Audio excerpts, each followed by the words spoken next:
Subscribe to our channel by clicking the subscribe button. Click the bell button and enjoy the latest uploads from our channel.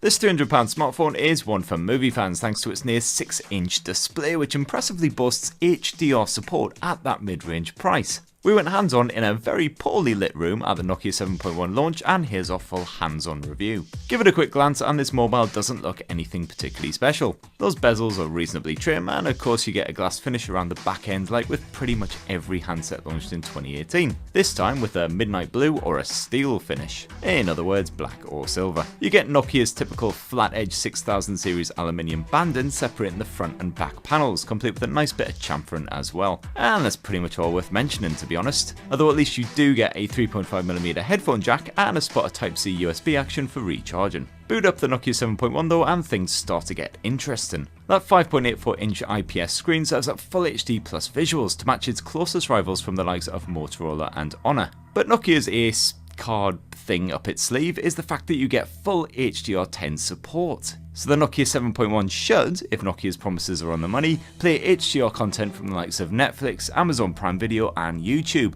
with accurate colour reproduction and sharp contrast. And even more impressively, this handset can apparently upscale non-HDR content to make use of that powerful panel, using software tech similar to Sony's X-Reality Smarts. For 300 quid, that's pretty nice. In fact, we go so far to say that it's nice. Like the Nokia 7 Plus before it, the Nokia 7.1 is an Android One handset. That means a nice vanilla version of Google's mobile OS with a guaranteed 3 years of regular security patches and 2 years of upgrades to the latest version. If you'd rather go for a clean Android experience at this sort of price point, then it's pretty much a straight battle between Nokia and Motorola right now, at least in this country. And that HDR tech could give Nokia a serious boost over Moto, at least for media lovers. As for power, one of Qualcomm's Snapdragon 636 chipsets is stuffed inside of the Nokia 7.1, backed by either 3 or 4 gigs of RAM. So far it seems fine performance-wise, though we did see a few little stutters and stammers here and there. That's to be expected though, as this wasn't final version software. We'll definitely reserve judgment for our full in-depth Nokia 7.1 review. Battery life should hopefully be fine too, with a battery capacity of just over 3000 mAh packed inside this phone.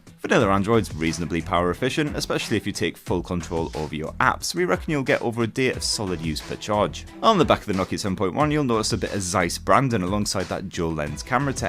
That collaboration has certainly produced some solid smartphone snappers in the past, and we're hoping that this handset delivers for photo and video quality. The 12MP f1.9 primary lens is backed by a 5MP depth sensor, and you get dual pixel PDAF to snap cleanly onto your subject. The Nokia certainly didn't seem to struggle even in that obnoxious lighting at the launch. You get plenty of smart features as well, including motion picture support, a live bokeh mode for some snazzy portrait shots, and of course that Bothy mode, which can be used to take a joint snap with the front and rear cameras at once. And of course there's a bloody AR thing where you can turn yourself into a goddamn lion or whatever the hell this thing here is supposed to be. Answers in the comments below. And the less said about this one, Jesus, just pass the booze already. As for the video, you can shoot up to 4K resolution footage with AIS available on what appears to be just that lower FHD resolution. And that rather effective 360-degree spatial audio is back in action too, which is particularly good when listening back with surround sound headphones. You can pre-order the Nokia 7.1 right here in Europe from tomorrow, and the phone should launch in the UK on October the 17th for 299 quid. You can grab it from the usual suspects including Carphone Warehouse, and it'll be available